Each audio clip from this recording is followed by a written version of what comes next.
El 20 de agosto de 1977 comenzó el más largo viaje de la historia de la humanidad. Ese día, la NASA lanzó dos naves al espacio, la Voyager 1 y la Voyager 2. Tenían una doble misión. Por un lado, explorar las zonas más alejadas del sistema solar. La misión Voyager captó la esencia de los descubrimientos científicos. Fue la mayor exploración del siglo XX y quizá de todos los tiempos. Y después, surcar eternamente el espacio interestelar transmitiendo un mensaje de la Tierra. Una grabación de nuestras voces. Nuestra música. Nuestras imágenes. Por si algún día otros seres inteligentes encuentran la nave en algún punto del universo. Decían, si encuentras esta nave abandonada, debes saber que la hemos hecho nosotros, que somos así. Salir al espacio es una gran metáfora de salir de uno mismo y salir de este planeta. Es una empresa espiritual. Hello from the children of planet Earth. Esta es la historia de la misión interestelar del Voyager y de su mensaje. Narrada por los exploradores que la hicieron posible. Viaje cósmico.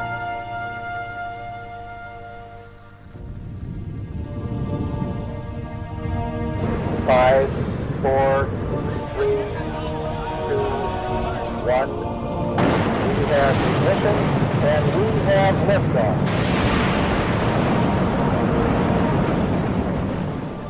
El proyecto Voyager era algo nuevo. La Voyager era la nave espacial más avanzada del mundo cuando se lanzó.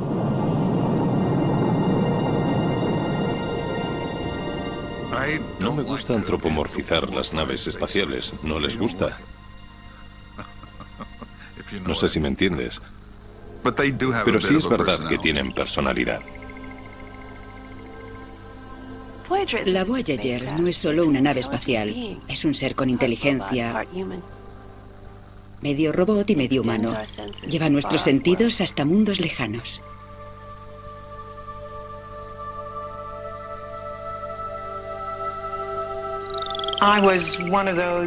Yo fui una de esas personas privilegiadas que pudieron participar en la exploración del sistema solar con el Voyager en los años 80. Y para mí fue una experiencia trascendental. El proyecto Voyager fue un paso vital en la exploración del espacio exterior.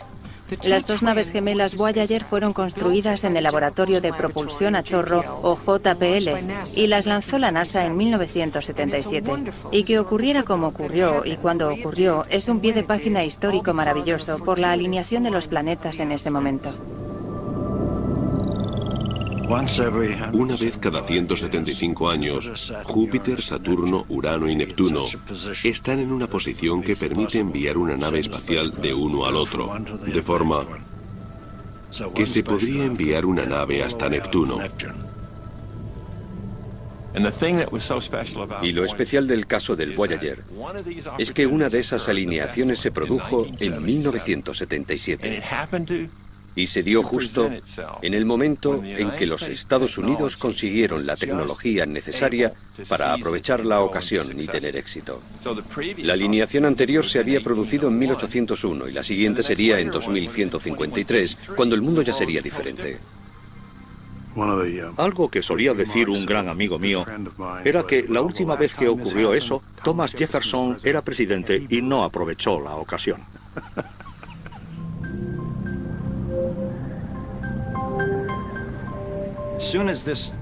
En cuanto se descubrió esa posibilidad, se despertó el interés de la comunidad científica por enviar misiones a otros planetas.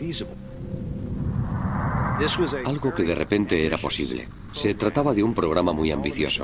Todas las misiones que se habían realizado hasta aquel momento habían sido a los planetas rocosos más cercanos, que están más cerca del Sol y de la Tierra. Pero queríamos conocer los planetas gigantes, Júpiter, Saturno, Urano y Neptuno, que tienen muchísimas lunas, por lo que cada uno de ellos es como un sistema solar en miniatura. Teníamos literalmente decenas de mundos nuevos esperándonos que hasta ese momento habían sido solo puntitos de luz que veíamos a través de los telescopios. Fue la primera incursión científica para conocer los planetas más lejanos. La nave pasó la década de los 80 recorriendo el espacio exterior. Nos dio una cantidad de información sobre el sistema solar muy superior a la que se había reunido hasta aquel momento, y además muy rápido. Vimos cosas que jamás habríamos esperado ver. Nos dejó con la boca abierta porque encontramos cosas que no habíamos esperado. Al fin y al cabo, eso es la exploración. Por eso exploramos, para sorprendernos. Y la verdad es que fue una sorpresa detrás de otra.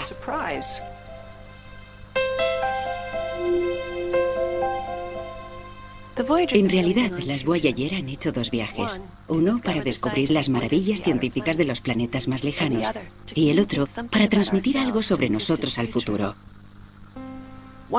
En estos 2 viajes participó el astrónomo y escritor Carl Sagan. Carl fue un miembro clave de los equipos científicos del proyecto Voyager. De hecho, participó en todas las misiones de exploración espacial de la NASA durante sus primeros 40 años. Yo tuve la grandísima suerte de conocer a Carl, que me dio una clase gloriosa durante 20 años sobre el funcionamiento de la ciencia.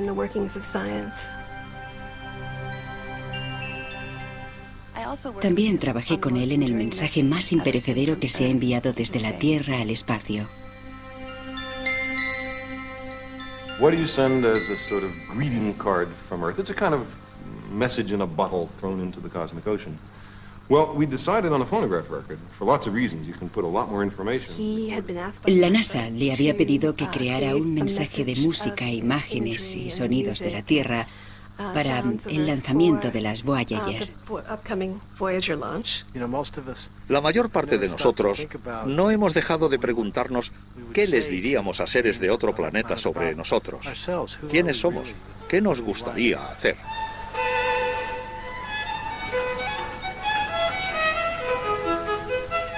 La grabación de la misión Voyager supuso una oportunidad para pararnos a pensar sobre nosotros como personas e intentar presentar una especie de ramillete con nuestras características destinado a alguien de un futuro lejano y de un lugar lejano que se pueda encontrar con él. Una parte de la grabación era el trabajo con sonidos que Carl me pidió que elaborara. Me pareció lo más natural comenzar con una historia lineal de la Tierra.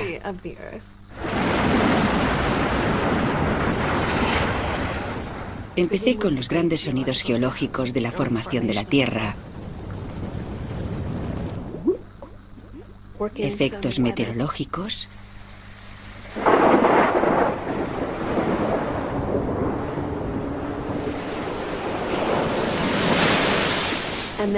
y poco a poco pasar a la historia de la vida en el planeta.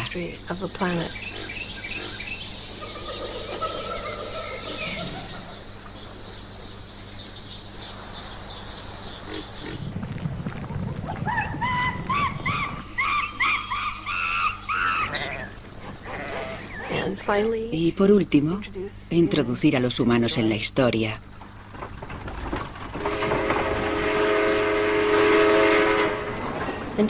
Y dar una idea general sobre cómo es el mundo ahora.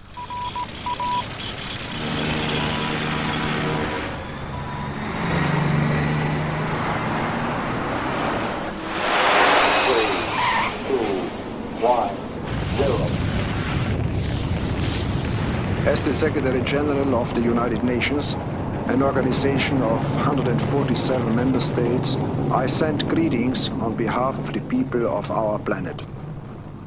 La grabación del proyecto es un mensaje muy romántico. We step out of our solar system. Contiene las primeras palabras de una madre a su bebé. Un beso. Es esa relación maravillosa entre el escepticismo y la fascinación. El escepticismo riguroso de la ciencia y la fascinación de estar en el universo, de llegar hasta el futuro y hasta otros seres que no sabemos quiénes son. And it is with humility and hope that we take this step. We do not know whether there are other spacefaring civilizations in the Milky Way. But there is at least a chance that sometime in the remote future, one of the Voyagers will be intercepted and examined by an alien craft.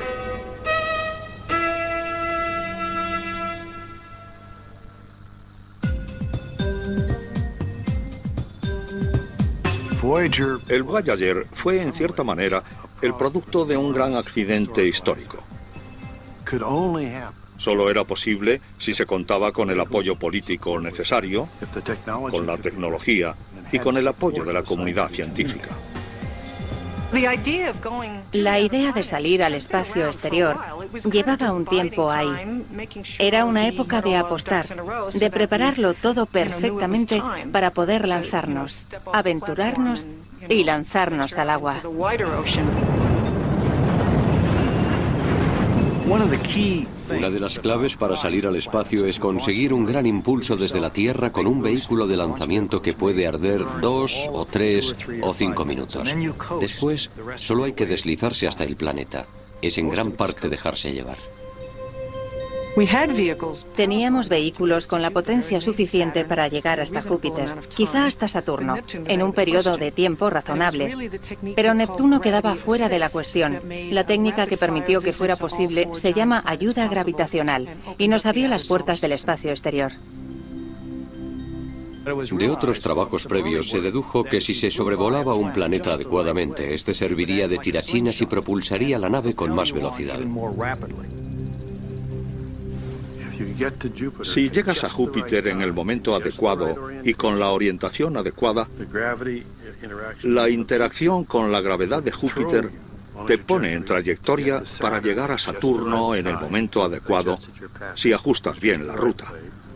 Esta reacción te relanza hacia Urano en el momento preciso, porque de lo contrario, Urano no estaría allí y tendrías problemas. Y lo mismo volvería a pasar para llegar hasta Neptuno. Júpiter desvió su trayectoria en casi 90 grados. El aumento de velocidad fue aproximadamente de 55.000 kilómetros por hora. Por supuesto, cuesta mucho conseguirla. Para que algo reciba energía, algo tiene que perderla. En realidad lo que ocurre es que el gran Júpiter se ralentiza un poquito en su órbita, aproximadamente unos 30 centímetros cada 1000 millones de años. Es imprescindible que los planetas estén en la posición correcta, no sirve cualquiera. Cada planeta sigue su ritmo, su orientación relativa está siempre cambiando. En 1976, 77 y 78, durante 3 años, fue posible saltar de Júpiter a Saturno, Urano y Neptuno. Eso ocurre una vez cada 176 años. La puerta espacial se abrió durante poco tiempo. O se aprovechaba la oportunidad o se perdía. Había una sola oportunidad, pero aún así, la misión corría el peligro de no despegar políticamente. La NASA creó un grupo científico para elaborar unas recomendaciones para viajar al espacio exterior que recibió el nombre de Grand Tour o Gran Viaje.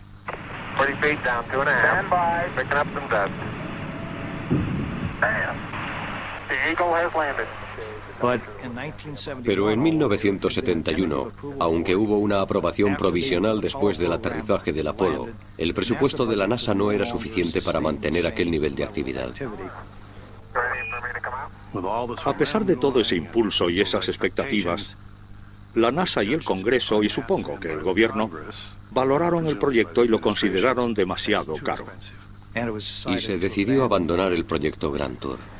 Vale, hemos perdido el Grand Tour. ¿Significa eso que vamos a perder la exploración planetaria? A veces a los senadores y congresistas les gusta decir cosas como Saturno lleva ahí 5.000 millones de años. ¿Qué más da esperar 50 años para emprender la siguiente misión? Y nosotros respondemos que a Saturno le da exactamente igual. Pero a nosotros no. Nosotros vivimos ahora. Y en el JPL rediseñaron enseguida la nave para hacerla más pequeña y más barata. Los diseñadores crearon una versión a menor escala de una misión que podría llegar hasta Júpiter y Saturno. Pero, y ahí estaba la cuestión, tenía la capacidad de ir más allá. Pero no se lo dijimos al Congreso y la NASA en aquel momento. Satisfacía el requisito mínimo de llegar hasta Júpiter y Saturno, y costaría 1/3 de lo que habría costado el proyecto original. Así nació el proyecto Voyager. Me encargaron la misión de formar un equipo para el proyecto. Me sentí muy satisfecho de la selección viendo cómo salió todo. Creo que lo mejor de todo fue la elección de Ed Stone como científico jefe del proyecto. Yo jamás había imaginado que me pedirían algo así. Pero me lo pidieron en 1972. Me ofrecieron el trabajo y tras pensarlo un poco acepté. Empezó el viaje de mi vida. Ed era una persona dinámica, siempre en movimiento. Se movía mucho más rápido que yo y siempre llevaba un maletín pesadísimo con él. Era difícil seguirle el ritmo incluso físicamente.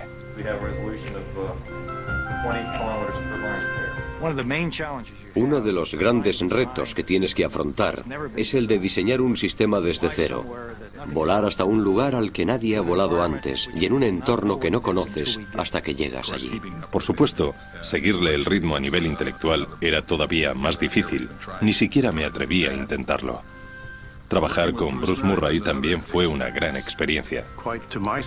Para mi sorpresa, me eligieron como director del JPL y allí llegué el 1 de abril de 1976, cuando el Voyager estaba llegando al final de la fase de diseño y de pruebas. Hice una presentación en una reunión de la dirección. Me sentía más chulito, más seguro de mí mismo de lo que debería, y Bruce Murray me dijo: John, escucha, no olvides que no eres científico, eres solo un ingeniero. Los ingenieros hacen el trabajo de los hombres. Los científicos, el trabajo de Dios. Es una dicotomía interesante que se da en la burocracia de la NASA. O eres un científico o eres un ingeniero. En realidad, yo soy y siempre he sido un explorador.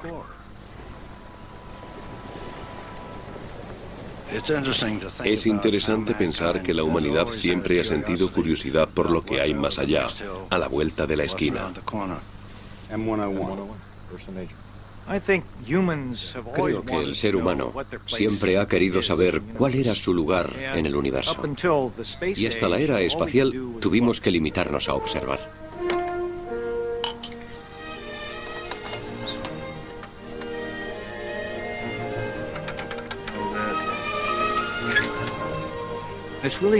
En realidad, se trata de conseguir cierta perspectiva sobre quiénes somos en el universo, de dónde venimos y probablemente a dónde vamos.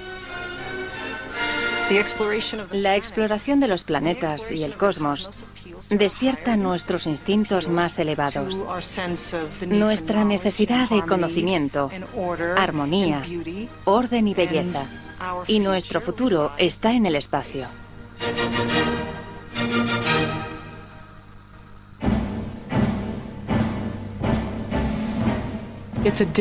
Enviar vehículos robot a lugares donde el hombre no ha estado nunca es una empresa audaz y osada. Para empezar, los planetas más lejanos no habían sido estudiados, por eso enviaron los Pioneer 10 y 11. Probablemente el mayor riesgo era el entorno radioactivo de Júpiter. Cuando diseñamos la misión, una de las cosas que hicimos para reducir la escala del Grand Tour fue eliminar el sistema antirradiación, porque era muy caro. Gracias a los datos de radio, sabíamos que Júpiter tenía un campo magnético muy intenso que atrapaba la radiación.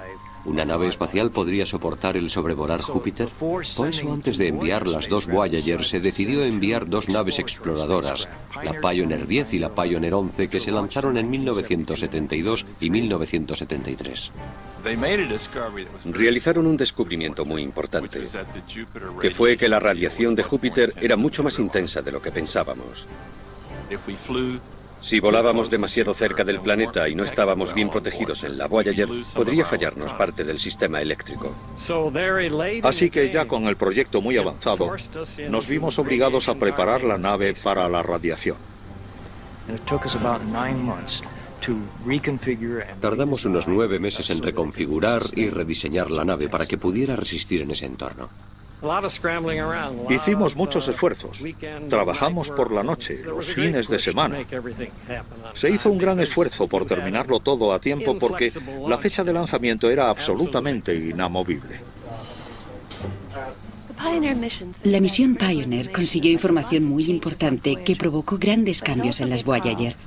Y además dio a Carl, al artista Linda Salzman y al astrónomo Frank Drake la oportunidad de poner un mensaje a los lados de las dos naves Pioneer. Carl Sagan y yo nos conocimos primero por correo. Trabajábamos sobre lo mismo, sobre la naturaleza de la atmósfera del planeta Venus.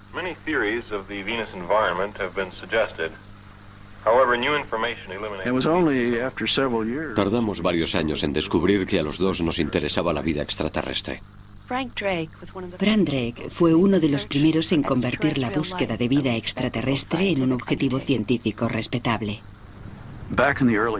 A principios de los 70, cuando se iban a lanzar las Pioneer 10 y 11, Carl y yo hablamos sobre eso. Dijimos, vaya, estas naves van a salir del sistema solar. Van a ser las primeras en aventurarse en el espacio interestelar y viajar por la galaxia durante miles de millones de años. ¿No estaría bien enviar en ellas un mensaje?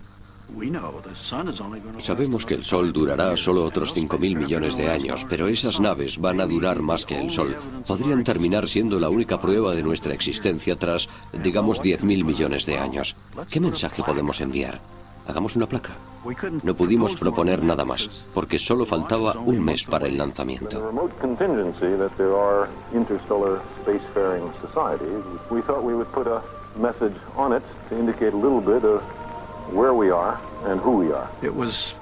Trataba sobre lo que pensamos que interesaría a los extraterrestres, sobre nosotros. Decía, si encuentras esta nave abandonada en un futuro lejano, has de saber que la hemos hecho nosotros. Pensamos que debíamos crear unas figuras humanas que nos mostraran tal como somos, sin ropa.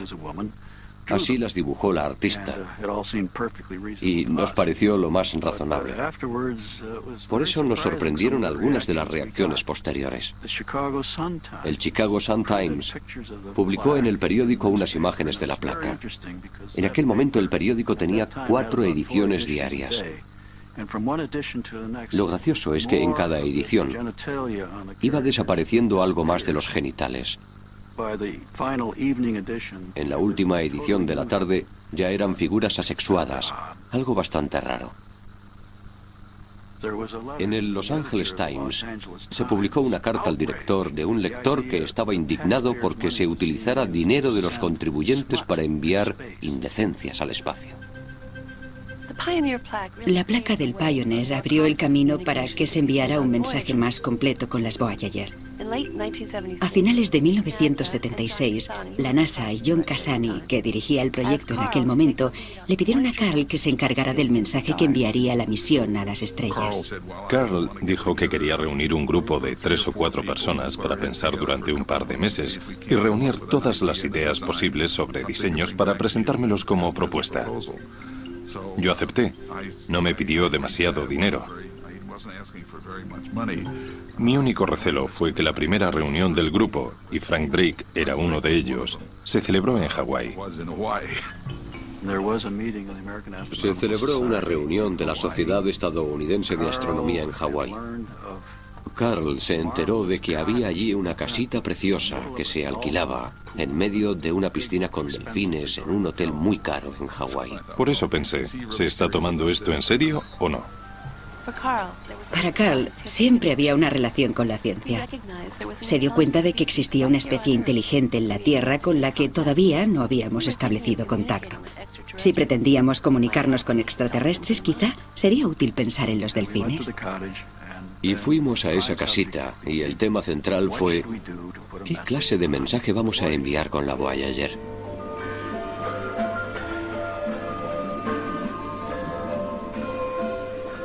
Carl tenía muchas ganas de meter música en la grabación, porque pensaba que sería una buena muestra del nivel de nuestra cultura y nuestra civilización.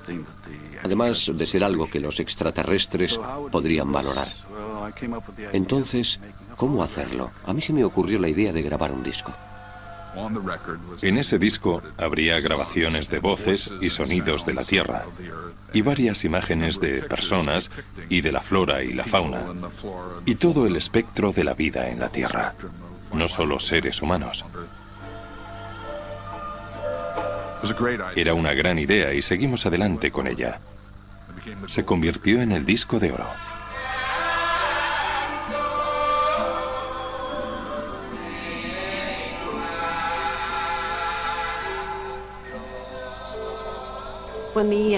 Cuando los ingenieros nos dijeron que un disco tenía una duración de 1000 millones de años, sentimos que éramos unos privilegiados por poder participar en la conservación de las cosas que más queríamos.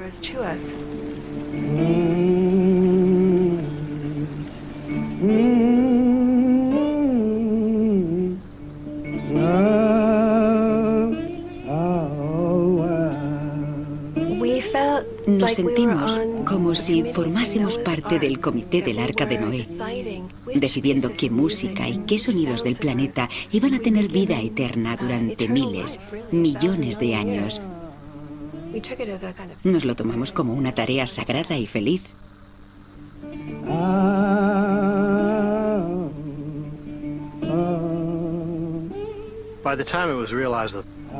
Cuando nos dimos cuenta de que podíamos enviar un disco que podría contener 90 minutos de música y muchas fotos y otra información, solo nos quedaban unos meses para prepararlo y terminarlo para meterlo en la nave.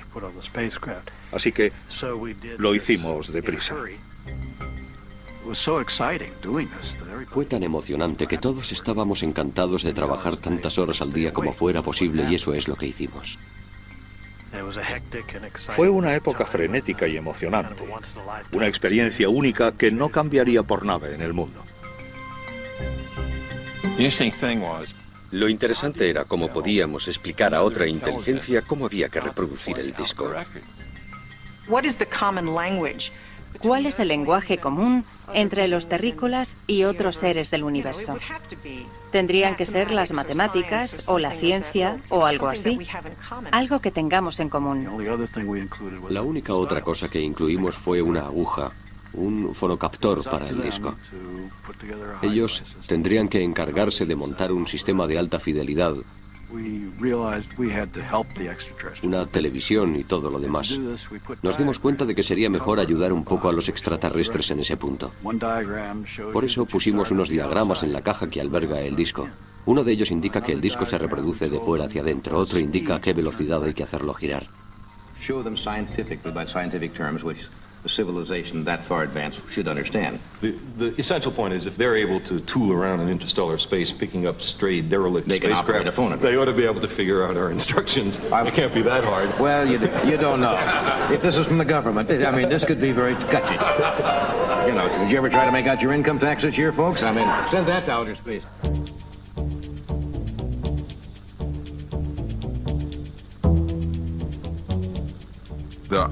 La idea de fabricar una nave de nueva generación era alucinante para los que participamos.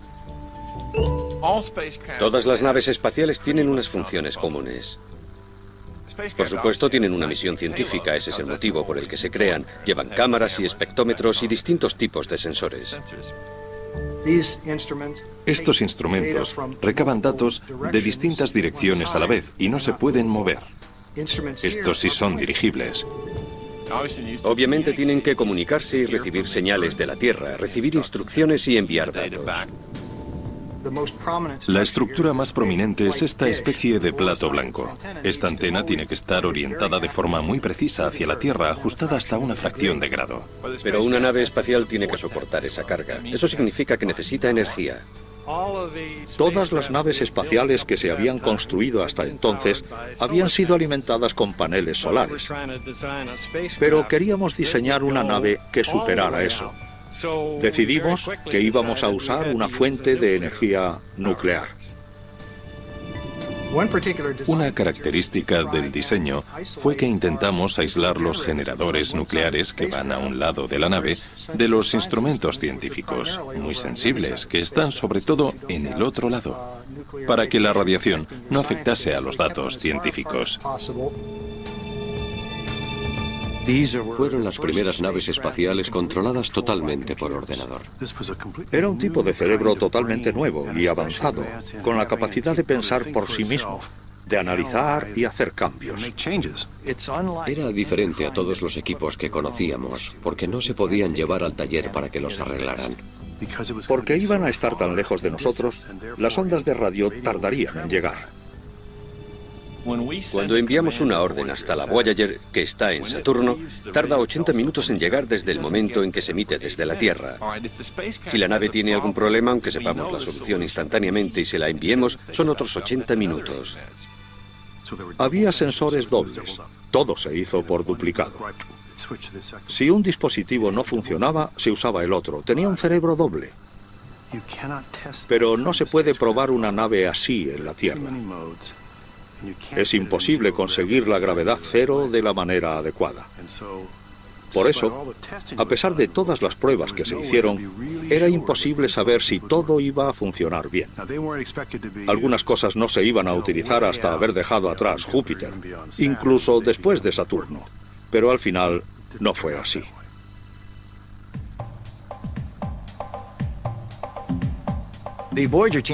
El equipo del proyecto Voyager sabía que su misión era muy especial. Sabían que iban a dar un gran salto. Estaban muy centrados en todos los detalles, en no pasar nada por alto.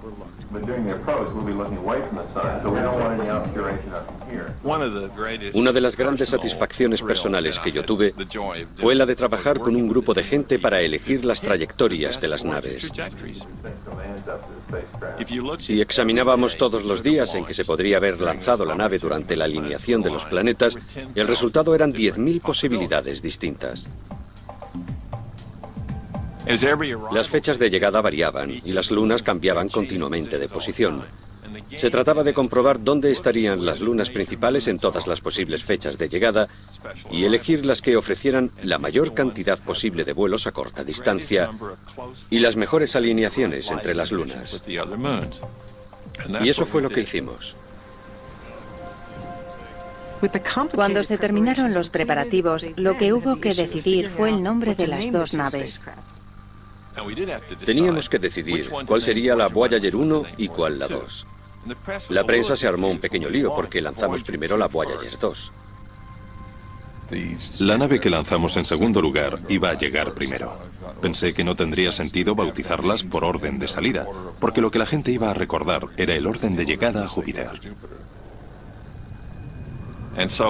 Por eso lanzamos la Voyager 1 en segundo lugar, sabiendo que adelantaría a la Voyager 2 en diciembre de 1977, es decir, 3 o 4 meses después.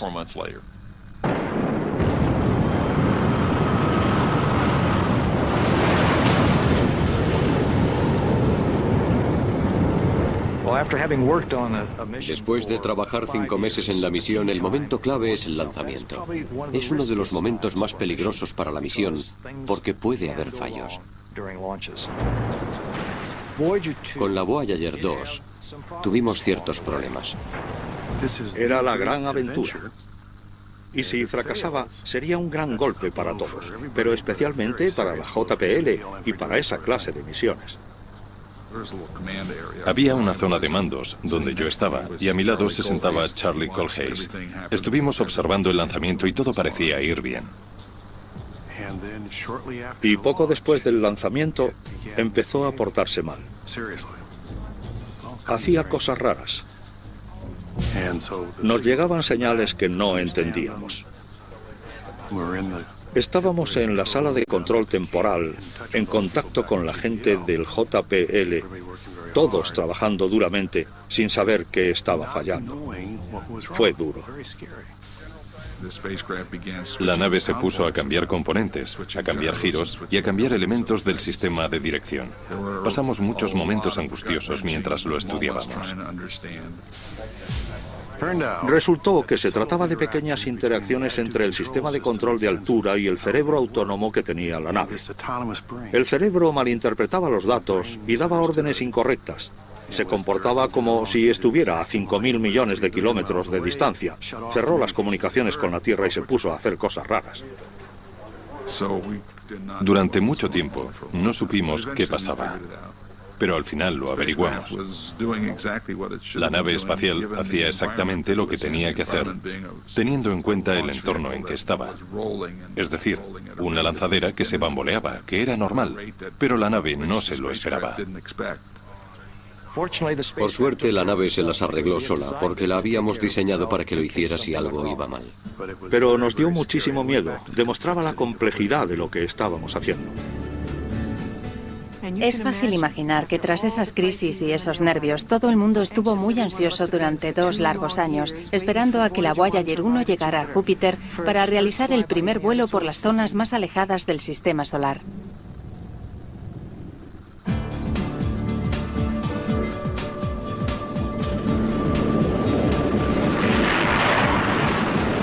We set sail on this new sea because there is new knowledge to be gained. Si John Kennedy no hubiera lanzado el programa Apolo para competir con los soviéticos en 1961, no habríamos contado con la infraestructura, el entusiasmo y el apoyo político necesarios para algo tan ambicioso como el proyecto Voyager, y habríamos tenido que esperar otros 176 años antes de volver a tener esa oportunidad. El primer objeto artificial que entró en órbita alrededor de la Tierra fue el Sputnik soviético, que se lanzó el 4 de octubre de 1957 y que daba una vuelta a la Tierra aproximadamente cada hora y media. En los años 50 y 60 yo estaba en la universidad. Me licencié en 1957, el mismo año en que se lanzó el Sputnik, algo que nos impactó mucho a todos. Recuerdo que yo salía del laboratorio y alguien dijo, «Hey, ese Sputnik debe estar pasándonos por encima», y todos miramos hacia arriba y lo vimos. La gente se dio cuenta de que ese artilugio soviético había dado la vuelta a la Tierra, pasaba sobre los Estados Unidos unas 10 veces al día y nosotros no podíamos hacer nada al respecto. La gran amenaza comunista, que se suponía que era un mundo más atrasado, de repente nos adelantaba. Nos impactó, pero también nos despertó. Porque la mayoría de nosotros creíamos que teníamos la capacidad de ganarles la carrera a los soviéticos, y eso fue el incentivo que necesitábamos. Así, el espacio se convirtió en la oportunidad de hacer algo importante por el futuro. Naturalmente, muchos de nosotros que estábamos en una edad muy impresionable nos sentimos atraídos por ese campo.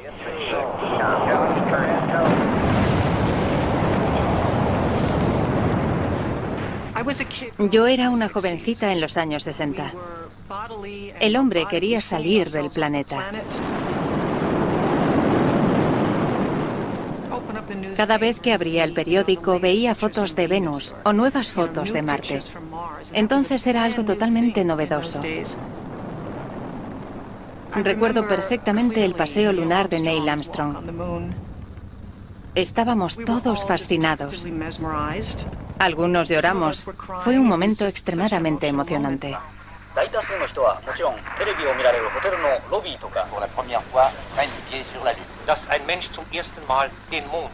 El aterrizaje en la Luna, el primer alunizaje del Apolo y los que siguieron, cambiaron profundamente la idea de la humanidad sobre lo que el hombre podía llegar a conseguir.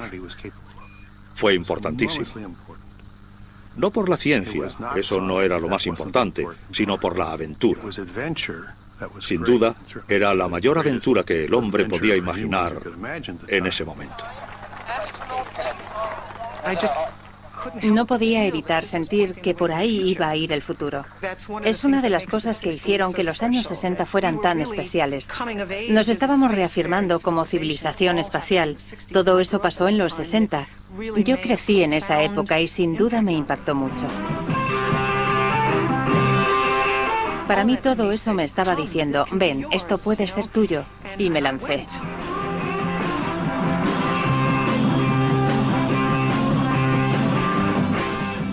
Todos los que trabajamos en el disco éramos miembros de la primera generación del rock and roll. Así que a la hora de elegir un tema rock, hubo grandes controversias. Queríamos elegir Here Comes the Sun de los Beatles, porque parecía una melodía muy apropiada para el Voyager. Pero la compañía propietaria de los derechos del disco pedía una cantidad de dinero desorbitada por los derechos universales. El concepto de derechos universales aparece en todos los contratos, pero en realidad no significaba nada. Creo que fue la primera vez que alguien pidió realmente unos derechos universales. Al final pusimos Johnny B. Good de Chuck Berry, que era mi candidata.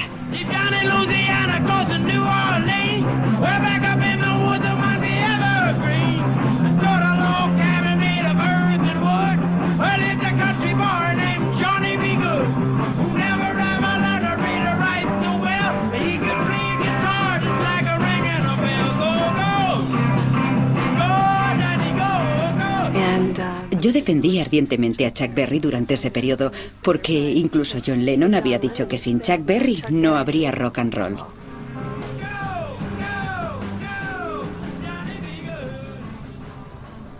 John Lennon tenía la costumbre de meter mensajitos en el espacio que queda entre la etiqueta y los surcos de los discos de vinilo. Me gustó y también escribí un mensaje en el disco del Voyager, para los músicos de todos los mundos y de todas las épocas.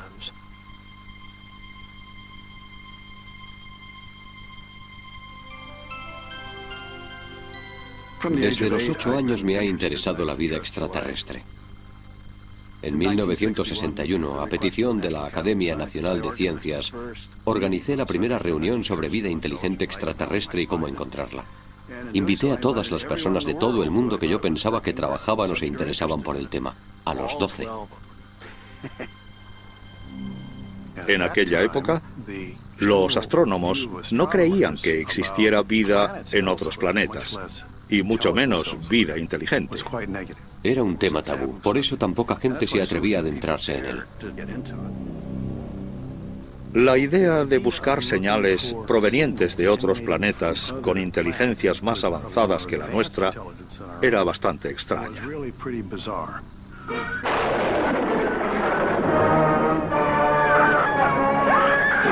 Invaders from Mars, capturing humans at will for their own sinister purposes. Mi interés por el espacio empezó de niño, leyendo libros de ciencia ficción. Obviamente despertaban tu interés sobre otros mundos y lo que puede haber ahí fuera. La conciencia de que quizá no estemos solos ha dado lugar a cierta cultura popular. La ciencia ficción ha educado al público muy eficazmente y nos alegra porque se crea conciencia sobre la posibilidad de que exista vida extraterrestre y se informa a la gente de que vale la pena buscarla. Sin embargo, tiene su parte negativa y es que la ficción es más interesante si los alienígenas son malvados y nos atacan y tenemos que luchar contra ellos.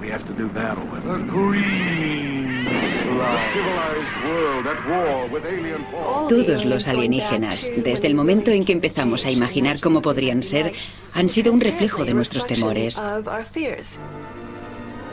En los años 50, parecían una proyección de nuestro miedo a los rusos y a la Guerra Fría.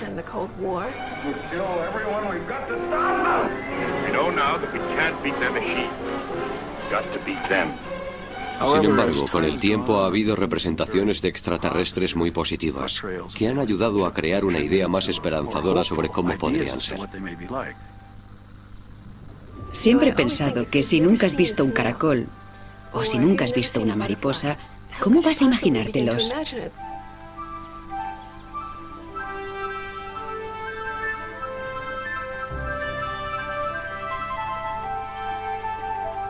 Uno de los grandes descubrimientos de la ciencia es que la realidad supera con mucho a la imaginación, que la verdad es más rara que la ficción. Solo hemos rascado la superficie. Les garantizo que existen cosas más extrañas de lo que imaginamos. Es interesante que en 1977, el año del lanzamiento de las dos Voyager, apareció también la Guerra de las Galaxias. Por supuesto es ciencia ficción, crea una imagen del ser humano viajando hasta cualquier punto del espacio a velocidades increíbles. Y mientras ahí estábamos intentando llegar por primera vez hasta Júpiter y al espacio exterior. La ciencia ficción imagina futuros posibles. La ciencia crea ese futuro. En los años 70, casi todos los científicos reconocían el interés que tenía buscar vida extraterrestre. Aunque sigue siendo muy difícil conseguir financiación, actualmente tenemos receptores gigantes atentos a posibles señales de radio provenientes del espacio. La palabra SETI es un acrónimo anglosajón que proviene de búsqueda de inteligencia extraterrestre. Y es el nombre que damos a toda esta empresa, independientemente de dónde se realice. Todo lo que averiguamos confirma la idea de que en el espacio debería haber mucha vida, y también vida inteligente. Si tenemos en cuenta todas las oportunidades de la vida, es muy difícil creer que estemos completamente solos en el universo. Pero no debemos olvidar que ahora mismo, hasta ahora, no hemos encontrado ninguna prueba de que exista vida extraterrestre. Por lo que debemos ser muy humildes y muy cautos sobre nuestras ideas preconcebidas, sobre si existe o no, y sobre si hay mucha o poca. Si alguna vez establecemos contacto con otra especie, creo que nos sentiremos como cuando miramos por primera vez la cara de nuestros hijos. Es todo un misterio durante 9 meses. ¿Qué aspecto tendrán? Y cuando los vemos sentimos una sensación de reconocimiento. A una edad temprana te das cuenta de que solo tienes una vida por vivir y quieres vivirla bien. Para mí, descubrir vida extraterrestre inteligente es lo más importante que puede hacer un ser humano.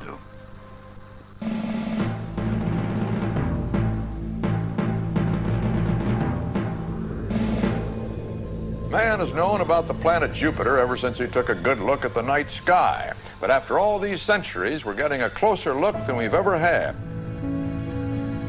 En el mismo momento en que la Voyager 2 llegaba a Júpiter, Carl y yo trabajábamos en el programa Cosmos de PBS Televisión.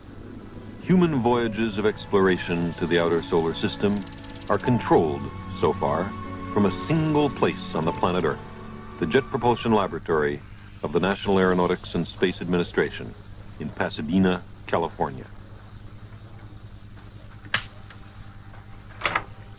On Sunday, July 8, 1979, the Voyager 2 spacecraft began its close passage by Jupiter and its moons. LACP mode is far encounter. The spacecraft had been instructed how to explore the Jupiter system by a sequence of commands radioed earlier to its onboard computers. Output power, 450 watts. Desde que Galileo lo vio por primera vez, la gente se preguntaba qué era ese punto rojo de Júpiter y por qué llevaba ahí tanto tiempo. La mancha roja de Júpiter lleva ahí cientos de años, pero la duda era, ¿de qué se trata? Lo que descubrió la Voyager es que se trata de un sistema tormentoso, como un huracán, que en sus márgenes se mueve a cientos de kilómetros por hora. Esa gran mancha roja es en realidad uno de los muchos sistemas tormentosos que desplazan los vientos de Júpiter. Así que resolvimos uno de los misterios de Galileo.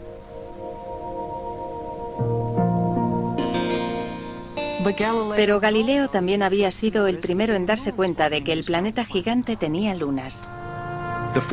Las 4 grandes lunas de Júpiter se conocen como satélites galileanos porque los descubrió Galileo en el año 1610, cuando utilizó por primera vez el telescopio para observar el sistema solar.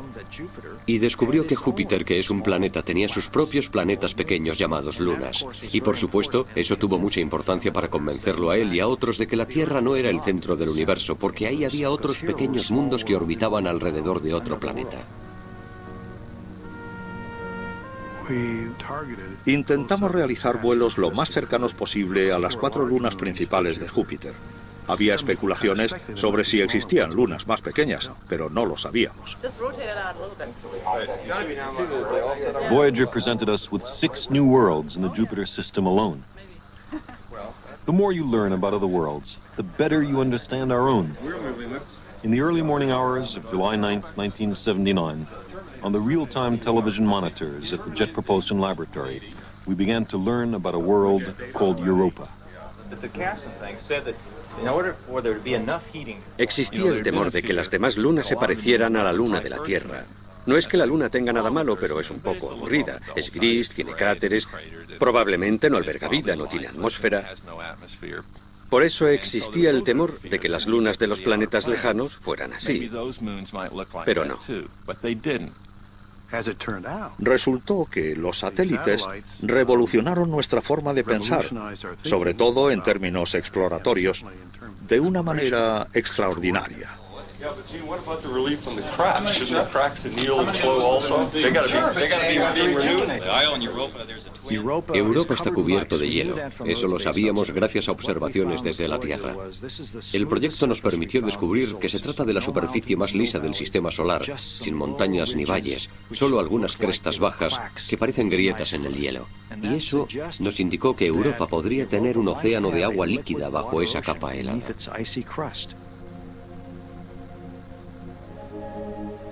Y siempre que hay agua pensamos que allí ha podido surgir la vida, porque al parecer lo que la vida necesita, al menos la vida de la Tierra, es agua y energía. Y cuando las hay, podría existir vida.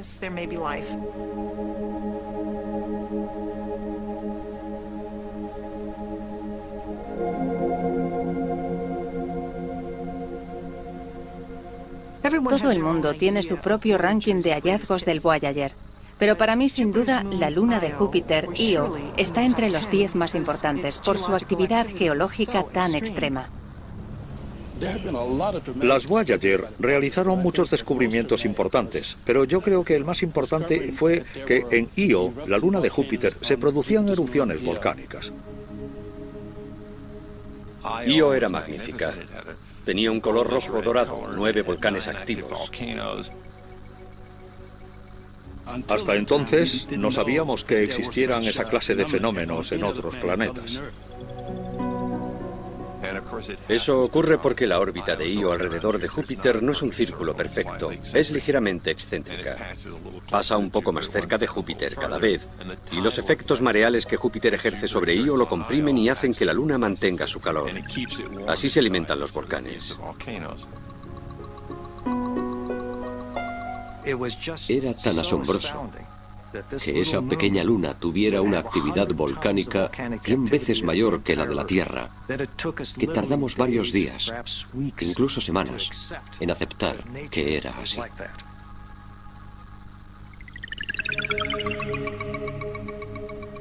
No debemos olvidar que la teoría generalizada en el momento en que la Voyager llegó al espacio exterior era que los satélites, las lunas, carecían de interés, que seguramente serían demasiado pequeñas para tener actividad geológica, y cuando llegamos allí descubrimos que había cuerpos celestes de pequeño tamaño, incluso más pequeños que nuestra Luna, en los que se producían procesos internos que los alteraban, la superficie geológica. Fue una sorpresa enorme. No podíamos saber que nuestro sistema solar era así hasta que enviamos la Voyager, que nos mostró todos los detalles y los fenómenos físicos tan sorprendentes que se dan en el sistema solar.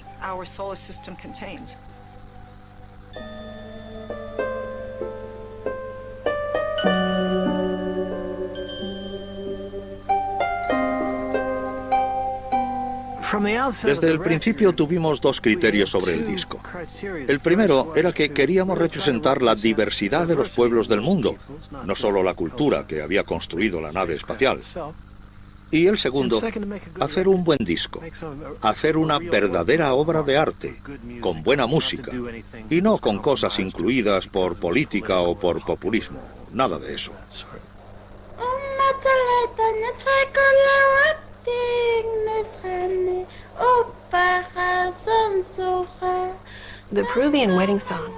La canción de boda peruana la canta una niña.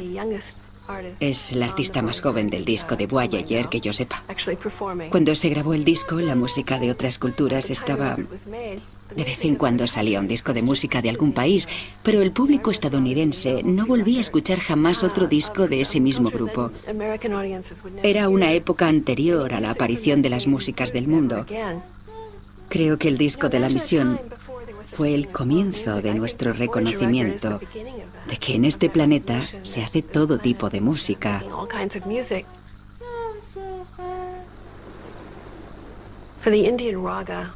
En el caso del raga indio, nos dijeron que había un raga vocal que sonaba como el nacimiento del universo. Por desgracia, era muy difícil de conseguir. Lo busqué por todas partes durante muchas semanas y al final llamé a una tienda de electrodomésticos del Lexington Avenue en Manhattan, que era de una familia de la India. Y allí Me dijeron, sí, tenemos 2 copias. Y allí me fui. Cogí un taxi, fui a la tienda y me dijeron, sí, las tenemos por aquí. Y se pusieron a buscar en el almacén. Y al final la encontraron en una caja debajo de una mesa que estaba apilada al fondo del almacén. Y así apareció este disco, que era largo para la época. Al escucharlo me di cuenta de que la búsqueda había valido la pena.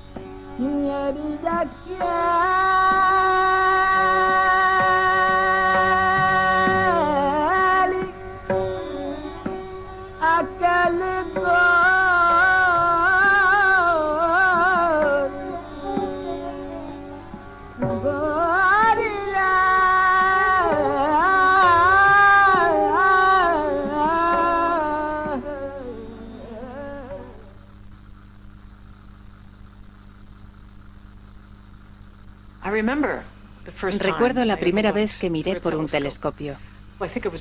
Tenía unos 13 años. A mi mejor amiga le habían regalado un telescopio por Navidad. Lo sacamos al tejado y lo probamos con Saturno. Era como si lo hubiéramos descubierto nosotras, porque nos pusimos a dar saltos y gritos de alegría. Fue muy estimulante. Esa fue mi primera relación con el cosmos. Mis primeras experiencias con el proyecto llegaron cuando estudiaba el doctorado. Trabajaba con las imágenes que la Voyager había enviado de los anillos de Saturno.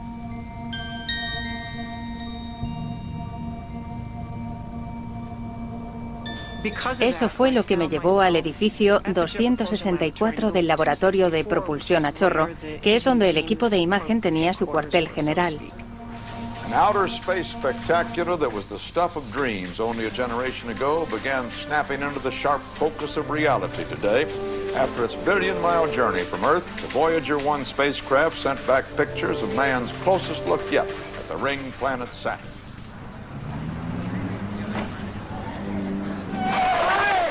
Es difícil describir lo que era estar allí. Todo el mundo intentaba encontrar el sentido de esas cosas que nadie había visto antes. Era todo un reto. Y también había mucha presión porque la prensa estaba allí. Teníamos a todo el mundo observándonos.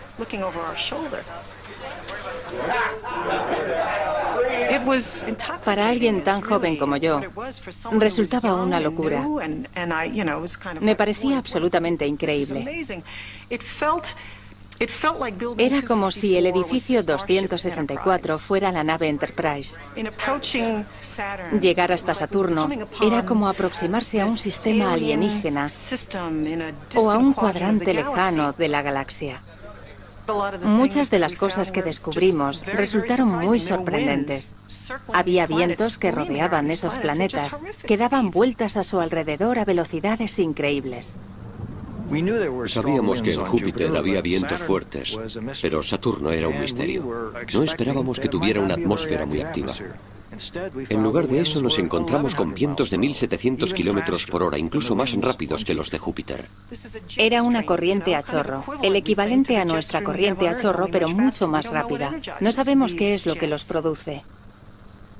En la Tierra, nuestra corriente a chorro, los vientos más rápidos alcanzan los 320 kilómetros por hora. Los vientos de Júpiter son como esas corrientes. La corriente a chorro de Saturno es 5 veces más rápida. Uno de los puntos más interesantes de Saturno era su luna más grande, Titán. Las observaciones desde la Tierra nos habían dado datos contradictorios sobre su superficie y la composición de su atmósfera. Descubrimos que hay sobre todo nitrógeno, igual que en la Tierra, pero en lugar de oxígeno hay metano, gas natural. Y la acción del Sol y otras radiaciones crea hidrocarburos complejos, moléculas orgánicas que llueven sobre la superficie de ese mundo extraño. La química orgánica puede decirnos muchas cosas sobre las condiciones que había aquí en la Tierra antes de la evolución de la vida. Pero se cree que en Titán hace demasiado frío para que haya surgido vida alguna. Hay otras lunas heladas más pequeñas alrededor de Saturno, a las que vimos entonces por primera vez, y cada una con su personalidad. Existen multitud de lunas que son como bailarinas de ballet.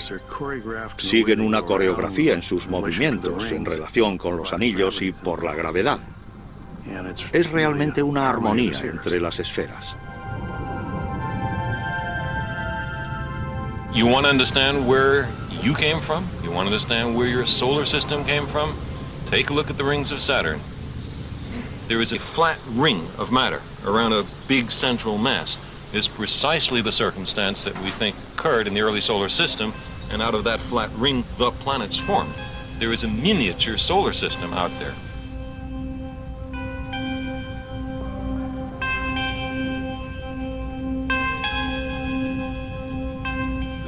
El grado de detalle y estructura de los anillos de Saturno fue un gran descubrimiento. En lugar de solo 3 anillos de partículas cubiertas de hielo, había miles de pequeños anillos.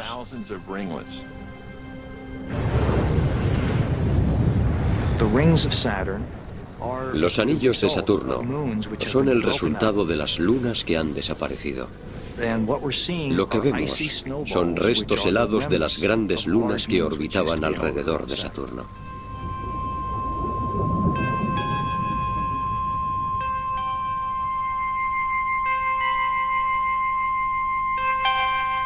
Varias de las características de los anillos de Saturno se forman por la interacción gravitatoria con una luna en órbita.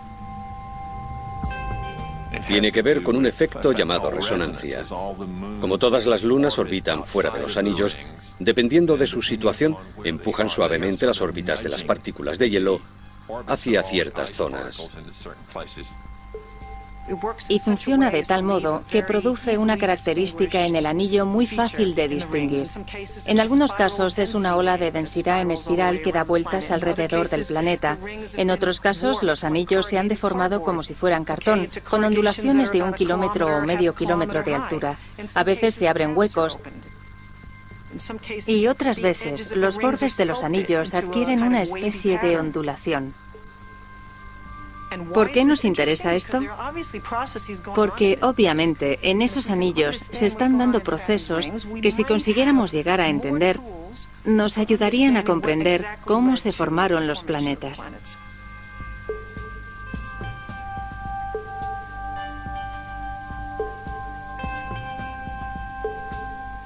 Mi imagen favorita es una que se tomó cuando la Voyager 1 ya había dejado atrás Saturno y miraba hacia atrás. Captó la imagen de Saturno que proyectaba una sombra sobre los anillos. Es una foto desde el otro lado de Saturno, una posición que nos permitió captar esa fotografía de aspecto sobrenatural. Es mi favorita porque expresa en una sola foto lo lejos que había llegado la humanidad, la importancia de nuestras exploraciones por el sistema solar.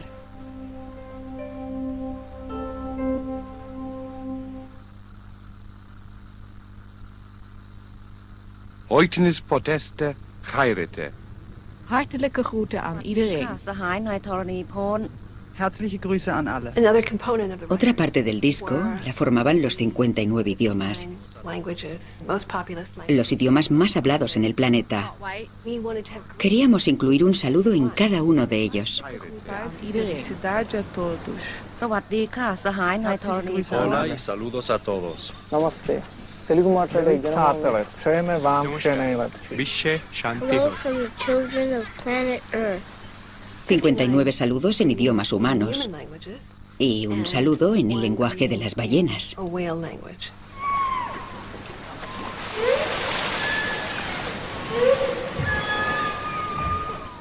Recuerdo que llamé a Roger Payne, que era un pionero en el trabajo con ballenas jorobadas.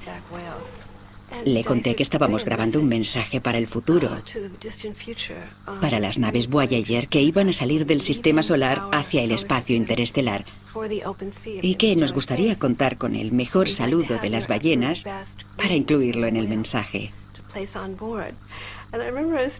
Y lo recuerdo como si fuera ayer, aunque ya han pasado 25 años. El grito de alegría que se oyó al otro lado del teléfono. Su emoción. El arte y la ciencia mantienen un romance en este mundo desde hace tiempo, y el disco de la misión refleja esa realidad. Uno de los motivos de que se incluyera a Bach es que su música es muy matemática. Decir que la música es un idioma universal, que podría significar algo para una especie de otro planeta, es una metáfora. Pero decir que las matemáticas son un lenguaje universal no creo que sea metafórico, sino más bien un hecho. Por supuesto, cada uno tenía su pieza preferida para el disco. Me encanta la música. Decidir qué tema meter en el disco sería demasiado difícil para mí. La famosa Danny Boy sería una candidata. Rhapsody in Blue de Gershwin. That Old Black Magic Called Love. Yo soy fan de Mozart. Y Lewis Thomas, grandísimo escritor y grandísima persona, reaccionó diciendo: podríamos enviar todo lo de Bach, pero sería hacer un alarde.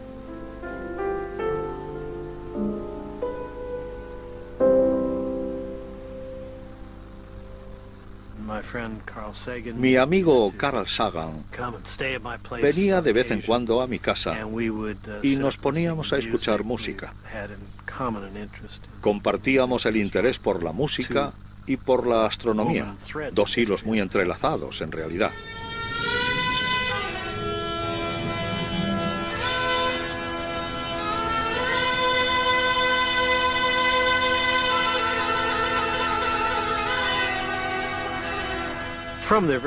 Desde sus orígenes, la música y la astronomía han estado relacionadas. Galileo era hijo de un músico. Johannes Kepler, un gran astrónomo renacentista, proyectó la idea de armonía musical a los movimientos de los planetas y ha sido un tema constante en la historia de las ideas, que bajo el aparente caos de la naturaleza hay un orden y que ese orden es armonioso.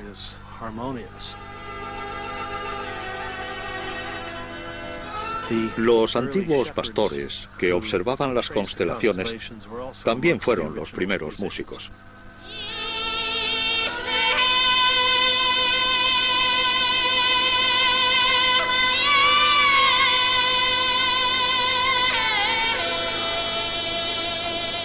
Creo que el tema más vibrante del disco es el de Valia Balkanska, la pastora búlgara.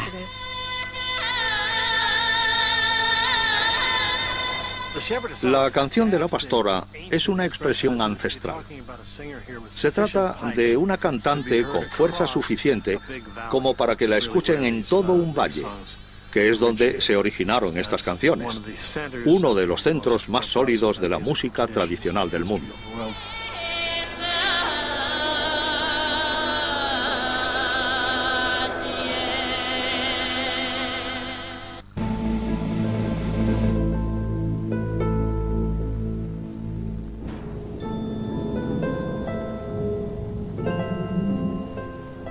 Estamos en 1986. La Voyager está a punto de entrar en aguas desconocidas y convertirse en la primera nave espacial en visitar el planeta Urano. Y estamos a punto de ver cosas que son realmente de otro mundo.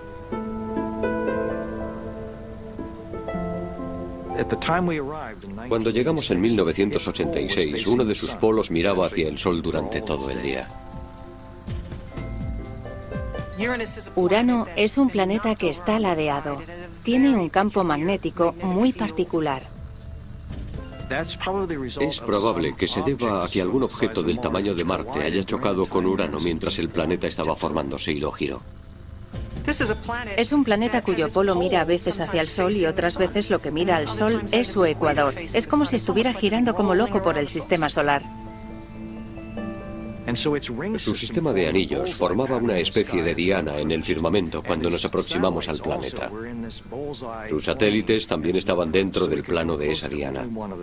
Por eso pudimos acercarnos solo a uno de los satélites, Miranda, un mundo diminuto de unos 500 kilómetros de ancho, pero una de las superficies más complejas que hemos visto nunca.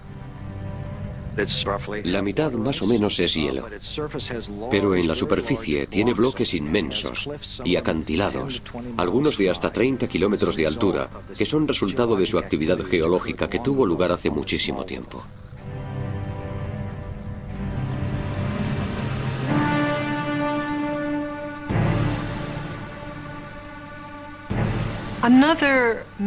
Otro descubrimiento importante de la misión Voyager fue el del papel que han representado las colisiones y los impactos cósmicos en la formación de nuestro sistema solar.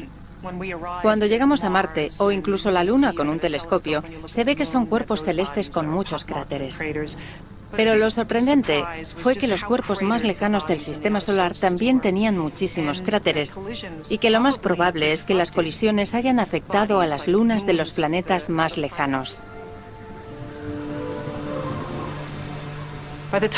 Cuando llegamos a Urano, observamos su satélite Miranda, que tiene un aspecto terrible, como de un rompecabezas mal montado. Surgió la idea de que algunos de esos cuerpos se habían roto y después se habían vuelto a juntar, y así varias veces.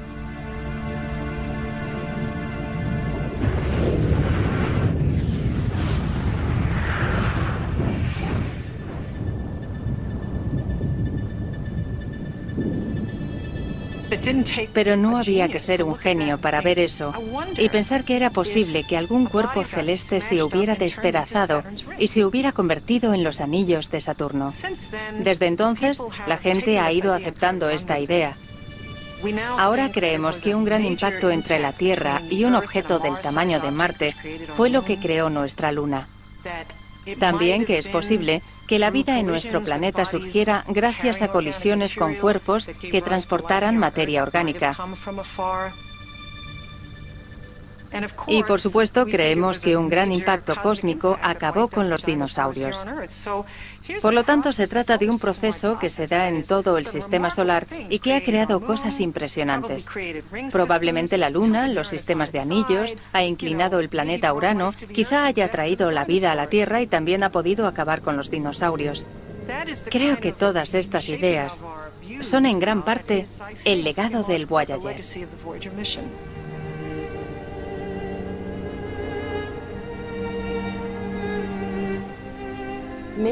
Muchos años antes de preparar el disco del Voyager, una amiga me tocó una pieza de Beethoven, el movimiento Cavatina de Opus 130. Recuerdo que cuando lo escuché, lo primero que pensé fue, ¿cómo podría darle las gracias a Beethoven por este obsequio tan magnífico?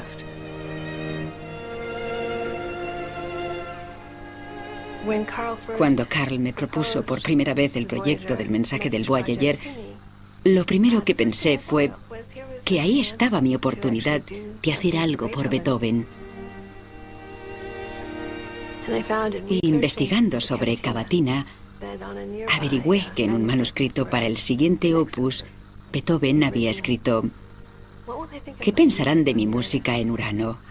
¿Llegarán a conocerme? Me dio escalofríos pensar que Beethoven incluso había llegado a jugar con la idea de que su música podría salir de este planeta.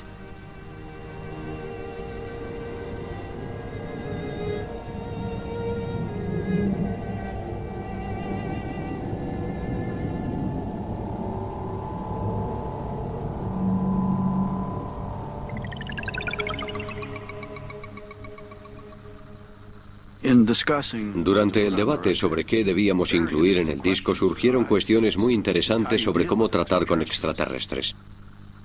Algunos decían que había que contarles datos científicos, pero eso ya lo saben. No tiene sentido contarles eso. Por eso nuestra idea central era hacer hincapié en la humanidad, en cómo vivimos y en cómo es el planeta Tierra.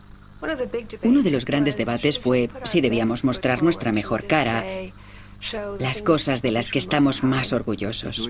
¿Mostramos imágenes de seres humanos normales o de estrellas de cine? Decidimos que preferíamos a gente normal. Algunos pensaban que no sería buena idea mostrar que somos una especie problemática. Mostramos las guerras y el crimen y la pobreza. Otros pensaban que teníamos que ser sinceros, que era nuestro deber mostrar una imagen realista. Y como en casi todas las familias, no quisimos mostrar el lado oscuro. No queríamos contarle al universo que el tío Charlie era un borracho. Quizá no fue una buena decisión, pero decidimos mostrar solo cosas buenas. Así que entre las imágenes no hay imágenes de guerra. La NASA quería que evitásemos dos áreas. Una era la religión. No querían que mostrásemos ningún aspecto religioso por el temor a que nos criticaran por favorecer a unas religiones sobre otras o por sugerir algún tipo de relación entre la Iglesia y el Estado y la NASA. El otro tema a evitar venía derivado de las críticas que habían recibido por mostrar un desnudo en la placa del Pioneer. Por eso pensamos que podríamos contentarlos si utilizábamos una foto de personas desnudas que no fuera erótica ni provocativa.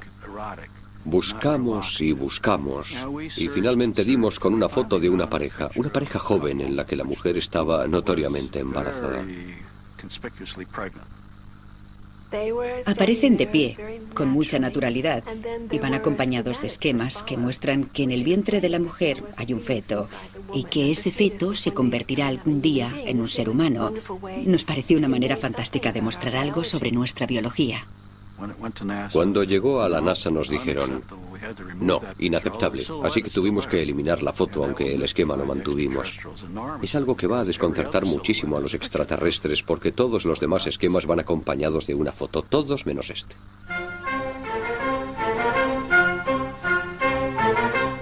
Los que elegimos las fotos nos llevábamos muy bien y nos lo pasamos en grande haciéndolo. Nos sorprendió saber que los encargados de elegir la música no se llevaban tan bien. Todos tenían opiniones fuertes sobre qué era la música y por desgracia no estaban de acuerdo entre sí. Intentamos representar las principales tradiciones musicales.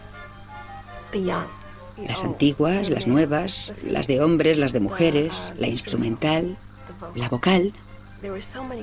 Había tantos criterios distintos. Hubo algunos temas por los que estábamos dispuestos a discutir en serio. Pero al final salió una selección musical muy hermosa.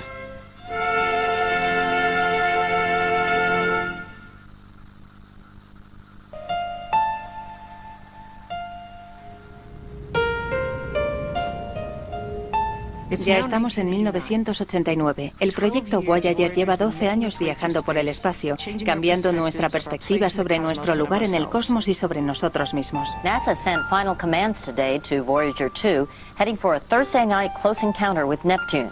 New pictures from Voyager show the planet's great dark spot, and the planet's largest moon, Triton, appears to have a blue atmosphere, the first discovered on a moon. Neptuno tenía dos objetivos principales para nosotros. Uno era el planeta en sí, que para los telescopios terrestres no era más que un puntito de luz. ¿Cómo es su sistema meteorológico? Neptuno está tan lejos que no sabíamos qué esperar. Mientras preparábamos la llegada, sabíamos que estábamos haciendo historia, y eso era muy emocionante. Sorprendentemente resultó tener vientos incluso más rápidos que los de Saturno. Y a diferencia de Saturno tenía una gran mancha oscura, que recordaba a la mancha roja de Júpiter en ciertos aspectos. Se trataba de un planeta que está 30 veces más lejos del Sol que la Tierra, con una milésima parte del calor del Sol y aún así una atmósfera muy dinámica. Su campo magnético es muy extraño. Su centro no parece estar en el núcleo del planeta, sino entre el centro y la superficie. Por eso está ladeado. Es muy extraño.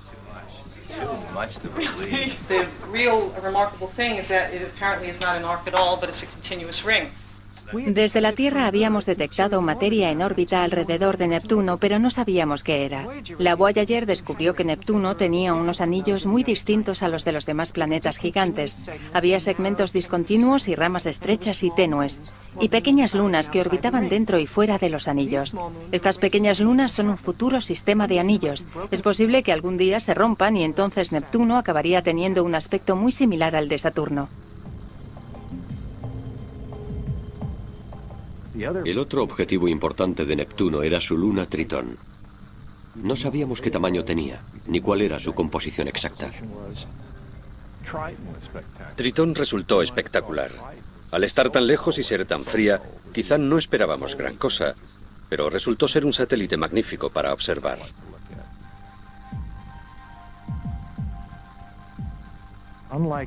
A diferencia de las grandes lunas de Júpiter y Saturno, que orbitan en la misma dirección en la que rota el planeta, la luna Tritón orbita en dirección contraria, lo que parece indicar que se trata de un objeto capturado. Es casi gemela de Plutón. Es probable que fuera una hermana de Plutón, que tuvo la mala suerte de ser capturada por Neptuno y acabar convertida en luna. Es el cuerpo más frío del sistema solar que conocemos. Tan frío que el nitrógeno de su atmósfera forma hielo. Tiene casquetes polares de nitrógeno helado. Aún así, hay géiseres que erupcionan en ese casquete polar que está a casi menos 240 grados centígrados. Su superficie resultó ser más interesante de lo que nadie esperaba, porque encontramos pequeñas vetas de polvo en la superficie, géiseres que expulsaban materiales desde debajo de la capa de hielo de Tritón. Y en esa atmósfera frágil y casi inexistente se produce viento suficiente para trasladar esos materiales. Lo más probable es que esos gases sean nitrógeno que se calienta de alguna manera y es expulsado en forma de gas. Y el material que sale de los géiseres podría ser orgánico. Eso explicaría uno de los grandes misterios de la Tierra. Parte de ese material quedó depositado en la atmósfera de la Tierra cuando en épocas muy remotas chocaron contra ella cometas y asteroides. Algunos cuerpos celestes como Tritón habrían aportado parte de la materia que existe en la Tierra. Y eso lo juntamos con la teoría actual de que en el sistema solar entró materia proveniente de las partes más alejadas del sistema solar, cuerpos que pudieron impactar con la Tierra y Marte. Y esto nos lleva a la idea de que es posible que la Tierra quedara sembrada de materia orgánica y que a partir de esa materia orgánica pudo desarrollarse la vida en la Tierra. Ahí tenemos una conexión entre el espacio exterior y la materia que existe en el sistema solar y con los posibles orígenes de la vida en la Tierra.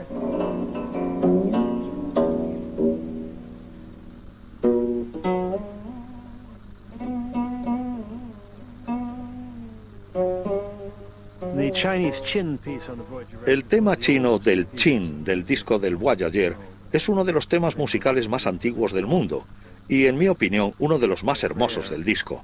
Es poco conocido.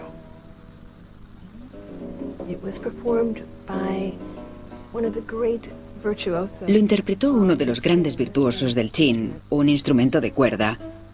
Tenía 95 años cuando se realizó la grabación. Más tarde lo asesinaron durante la Revolución Cultural.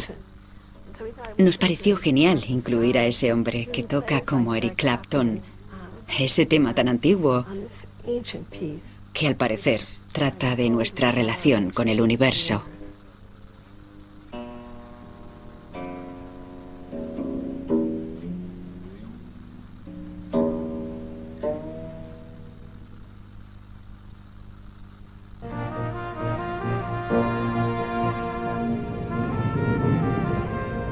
Ahora mismo las Voyager se dirigen a los límites del sistema solar, a una velocidad de entre 25 y 30.000 kilómetros por hora.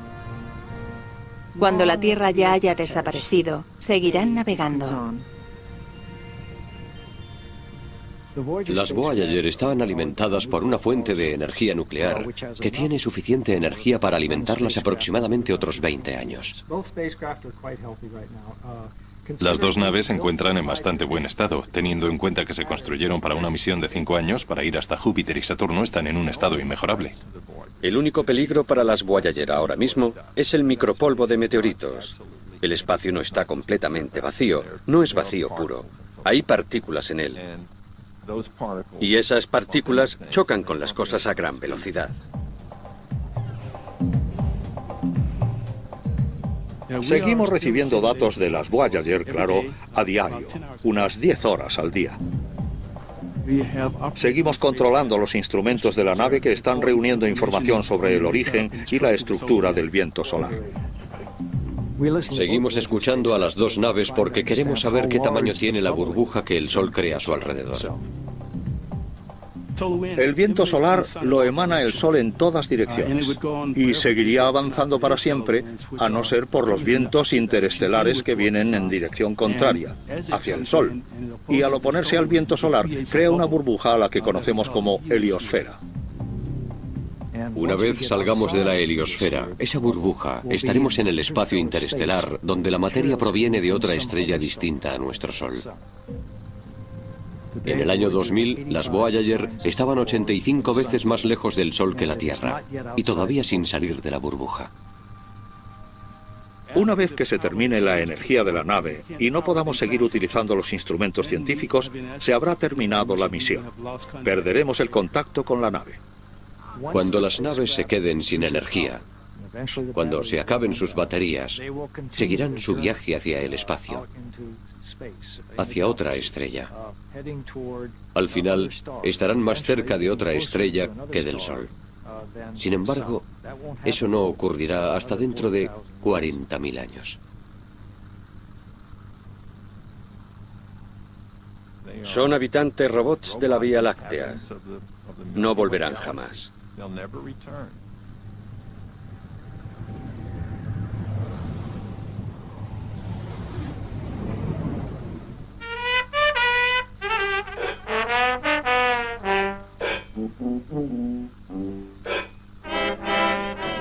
No hay nada que el hombre haya tocado que haya viajado tan lejos como esas naves. Es maravilloso pensar que a bordo de las Voyager va parte de nuestra música, nuestras emociones, el arte, nuestro aspecto, nuestros sentimientos. Es como decir, yo estuve aquí, vi esto, viví. Durante un instante, viví.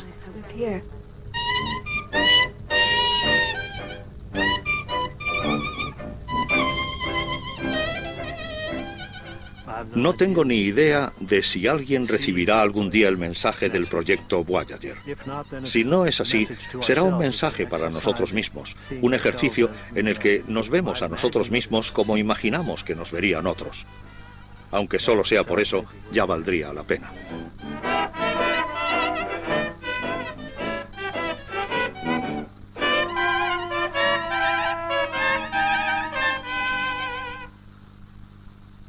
Una de las muchísimas cosas maravillosas que hizo Carl fue poner en marcha una campaña en los años 80 para que las cámaras de las naves Voyager se giraran hacia la Tierra al salir del sistema solar.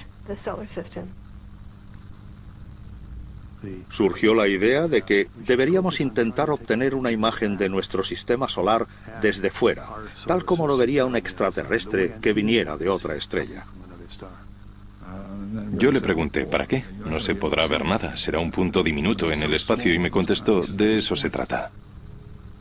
Y tuvo dificultades para convencer a los encargados del proyecto de que eso valdría la pena. Creo que nadie más pensaba en la parte romántica o en el impacto emocional de algo así. Seguramente pensaban que solo serían píxeles. Hubo mucha resistencia. Fue una lucha titánica que creo que duró al menos 10 años. Carl siempre intentaba idear maneras de conseguir que los terrícolas nos interesáramos por el cosmos y nos viéramos como parte de algo más grande, así que convenció a la NASA para que lo hiciera. Era nuestro embajador en la Vía Láctea, que llevaba un mensaje de la Tierra a otros ciudadanos de la galaxia y que echaba una última mirada atrás para tomar una imagen del lugar de donde venía, su hogar, los planetas que orbitan alrededor de la misma estrella.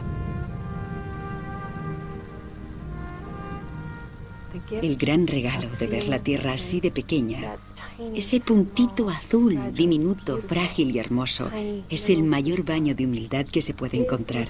Creo que fue el más profundo de todos los regalos del Voyager.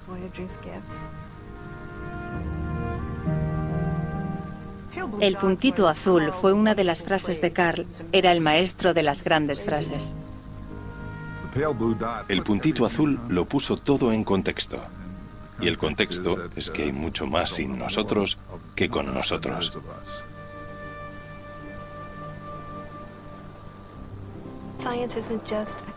La ciencia no es solo una colección de hechos sorprendentes. También tiene un núcleo rico y espiritual. Si conseguimos llevarnos la imagen de la Tierra al corazón, pequeña como es, en lugar de un dato científico que comprendamos con el cerebro, si comprendiéramos de corazón lo pequeñísimo que es nuestro mundo, nos comportaríamos de otra manera. Consider again that dot. That's here. That's home. That's us. On it, everyone you love, everyone you know, everyone you ever heard of, every human being who ever was, lived out their lives. The Earth is a very small stage in a vast cosmic arena. Think of the rivers of blood spilled by all those generals and emperors, so that in glory and triumph they could become the momentary masters of a fraction of a dot. Think of the endless cruelties visited by the inhabitants of one corner of this pixel on the scarcely distinguishable inhabitants of some other corner. How frequent their misunderstandings. How eager they are to kill one another. How fervent their hatreds. There is perhaps no better demonstration of the folly of human conceits than this distant image of our tiny world. To me, it underscores our responsibility to deal more kindly with one another and to preserve and cherish the pale blue dot, the only home we've ever known.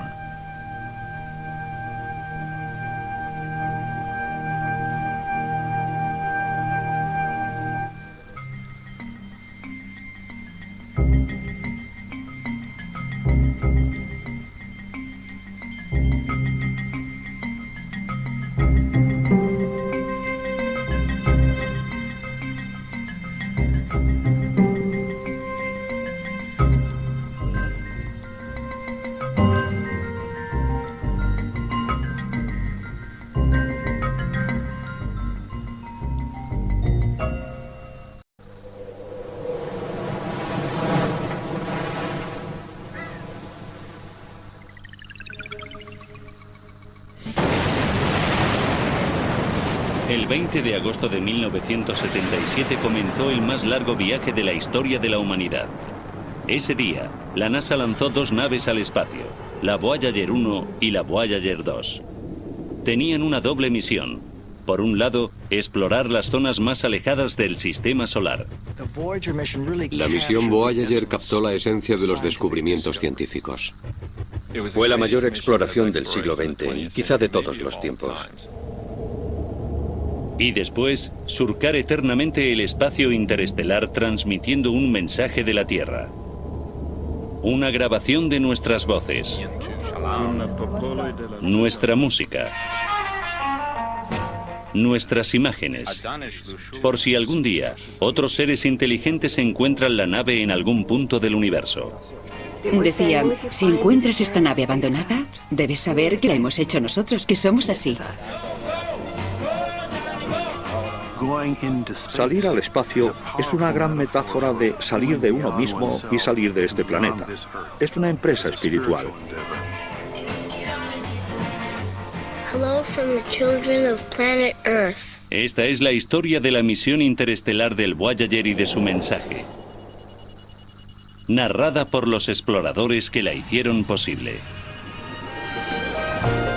Viaje cósmico.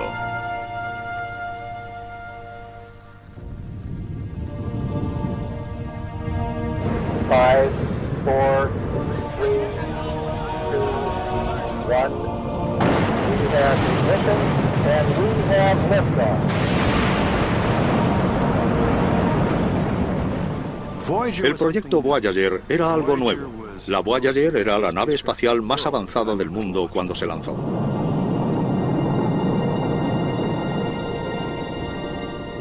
No me gusta antropomorfizar las naves espaciales, no les gusta.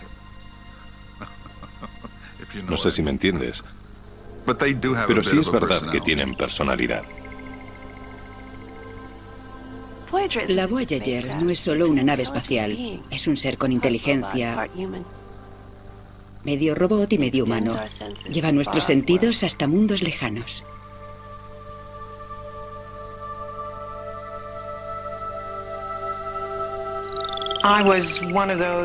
Yo fui una de esas personas privilegiadas que pudieron participar en la exploración del sistema solar con el Voyager en los años 80. Y para mí fue una experiencia trascendental. El proyecto Voyager fue un paso vital en la exploración del espacio exterior.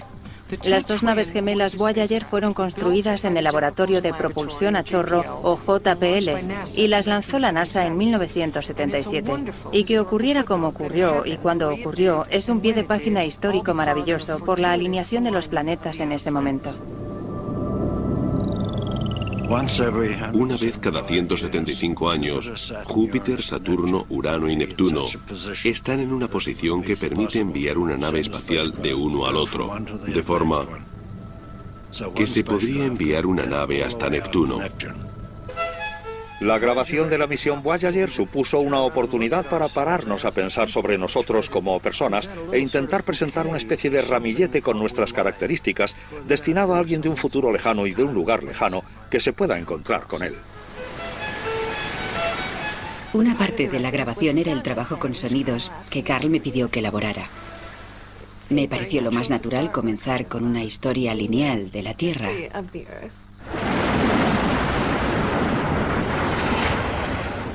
Empecé con los grandes sonidos geológicos de la formación de la Tierra,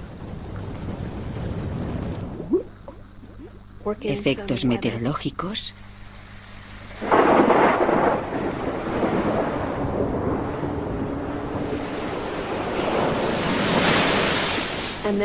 y poco a poco pasar a la historia de la vida en el planeta.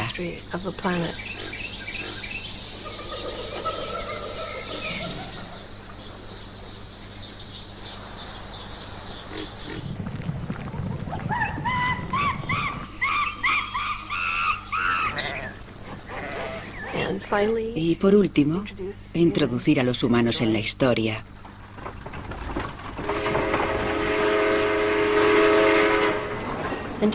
Y dar una idea general sobre cómo es el mundo ahora.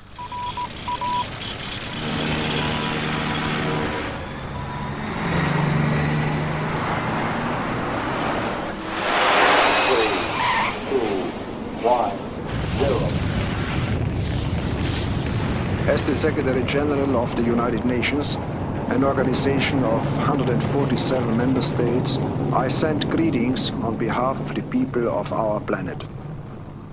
La grabación del proyecto es un mensaje muy romántico.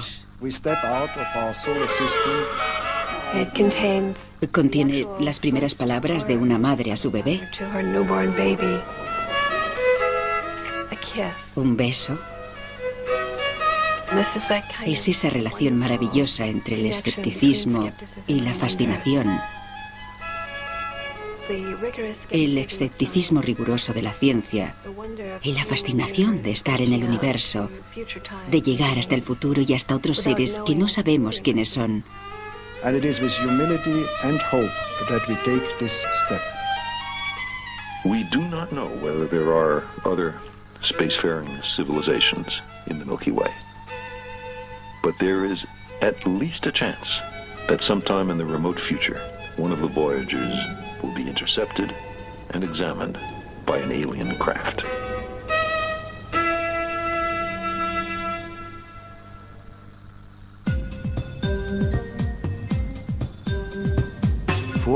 El Voyager fue, en cierta manera, el producto de un gran accidente histórico. Solo era posible si se contaba con el apoyo político necesario, con la tecnología y con el apoyo de la comunidad científica. La idea de salir al espacio exterior llevaba un tiempo ahí. Era una época de apostar, de prepararlo todo perfectamente para poder lanzarnos, aventurarnos y lanzarnos al agua. Una de las claves para salir al espacio. Y Saturno. Pero, y ahí estaba la cuestión, tenía la capacidad de ir más allá. Pero no se lo dijimos al Congreso y la NASA en aquel momento. Satisfacía el requisito mínimo de llegar hasta Júpiter y Saturno, y costaría un tercio de lo que habría costado el proyecto original. Así nació el proyecto Voyager. Me encargaron la misión de formar un equipo para el proyecto. Me sentí muy satisfecho de la selección viendo cómo salió todo. Creo que lo mejor de todo fue la elección de Ed Stone como científico jefe del proyecto. Yo jamás había imaginado que me pedirían algo así, pero me lo pidieron en 1972. Me ofrecieron el trabajo y tras pensarlo un poco acepté. Empezó el viaje de mi vida. Ed era una persona dinámica, siempre en movimiento. Se movía mucho más rápido que yo y siempre llevaba un maletín pesadísimo con él. Era difícil seguirle el ritmo incluso físicamente.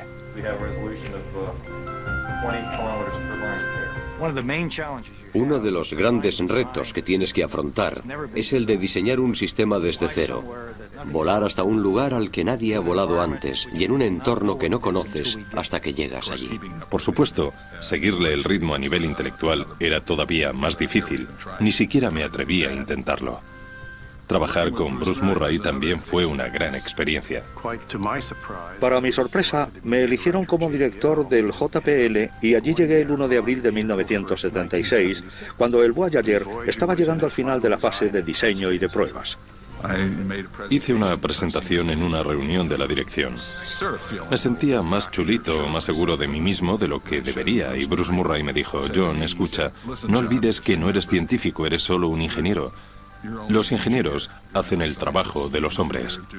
Los científicos, el trabajo de Dios. Es una dicotomía interesante que se da en la burocracia de la NASA. O eres un científico o eres un ingeniero. En realidad, yo soy y siempre he sido un explorador.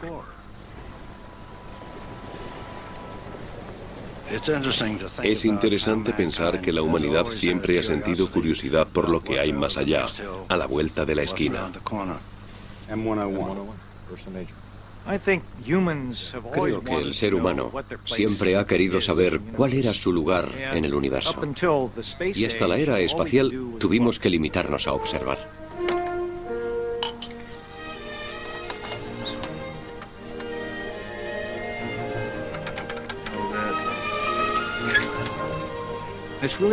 En realidad, se trata de conseguir cierta perspectiva sobre quiénes somos en el universo, de dónde venimos y probablemente a dónde vamos.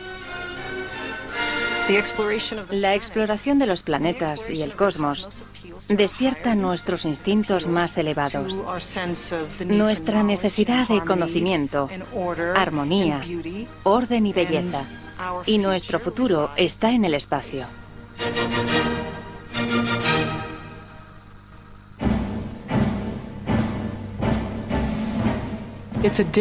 Enviar Y lo especial del caso del Voyager es que una de esas alineaciones se produjo en 1977. Y se dio justo en el momento en que los Estados Unidos consiguieron la tecnología necesaria para aprovechar la ocasión y tener éxito. La alineación anterior se había producido en 1801 y la siguiente sería en 2153, cuando el mundo ya sería diferente. Algo que solía decir un gran amigo mío era que la última vez que ocurrió eso, Thomas Jefferson era presidente y no aprovechó la ocasión.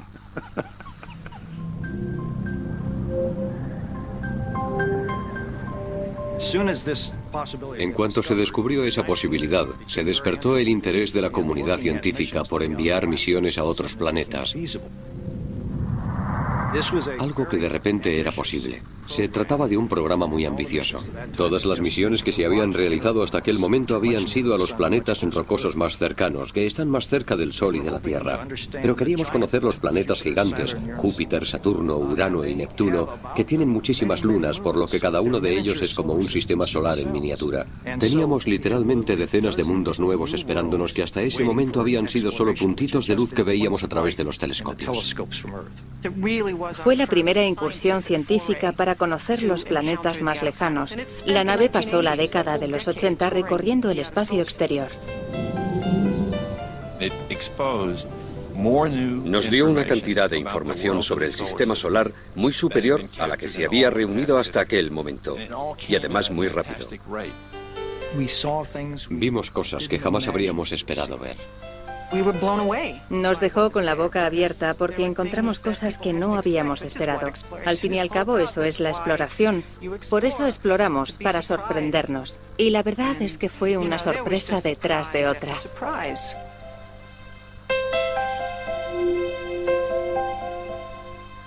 En realidad, las Voyager han hecho 2 viajes. Uno para descubrir las maravillas científicas de los planetas más lejanos y el otro para transmitir algo sobre nosotros al futuro. En estos 2 viajes participó el astrónomo y escritor Carl Sagan.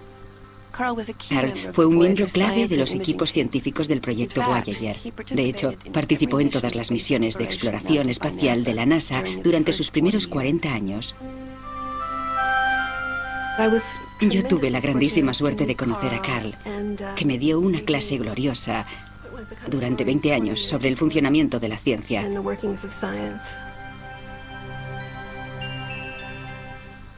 También trabajé con él en el mensaje más imperecedero que se ha enviado desde la Tierra al espacio. What do you send as a sort of greeting card from Earth? It's a kind of message in a bottle thrown into the cosmic ocean. Well, we decided on a phonograph record. For lots of reasons, you can put a lot more information. La NASA le había pedido que creara un mensaje de música, imágenes y sonidos de la Tierra para el lanzamiento de las Voyager.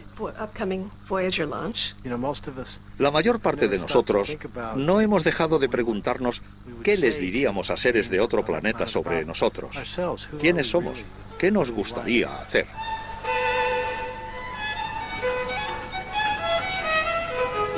Espacio es conseguir un gran impulso desde la Tierra con un vehículo de lanzamiento que puede arder 2 o 3 o 5 minutos. Después, solo hay que deslizarse hasta el planeta. Es en gran parte dejarse llevar.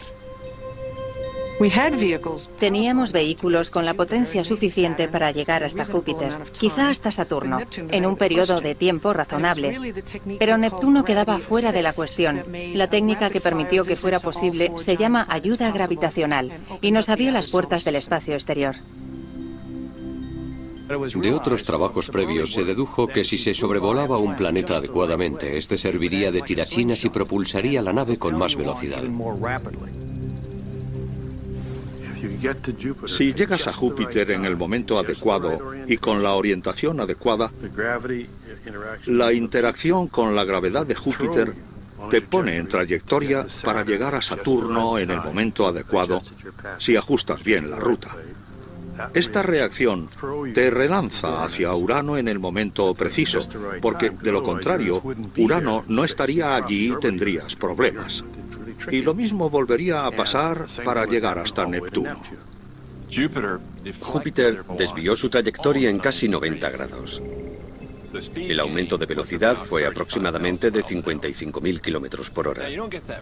Por supuesto, cuesta mucho conseguirla. Para que algo reciba energía, algo tiene que perderla. En realidad lo que ocurre es que el gran Júpiter se ralentiza un poquito en su órbita, aproximadamente unos 30 centímetros cada 1000 millones de años. Es imprescindible que los planetas estén en la posición correcta, no sirve cualquiera. Cada planeta sigue su ritmo, su orientación relativa está siempre cambiando. En 1976, 77 y 78, durante 3 años, fue posible saltar de Júpiter a Saturno, Urano y Neptuno. Eso ocurre una vez cada 176 años. La puerta espacial se abrió durante poco tiempo. O se aprovechaba la oportunidad o se perdía. Había una sola oportunidad, pero aún así, la misión corría el peligro de no despegar políticamente. La NASA creó un grupo científico para elaborar unas recomendaciones para viajar al espacio exterior que recibió el nombre de Grand Tour o Gran Viaje.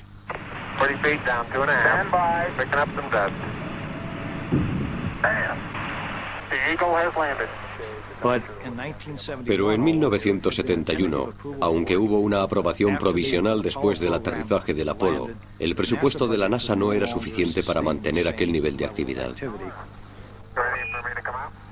A pesar de todo ese impulso y esas expectativas, La NASA y el Congreso, y supongo que el gobierno, valoraron el proyecto y lo consideraron demasiado caro. Y se decidió abandonar el proyecto Grand Tour. Vale, hemos perdido el Grand Tour. ¿Significa eso que vamos a perder la exploración planetaria?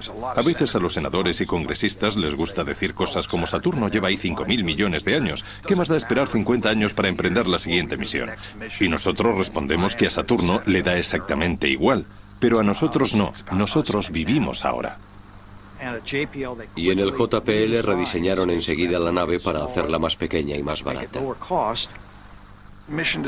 Los diseñadores crearon una versión a menor escala de una misión que podría llegar hasta Júpiter.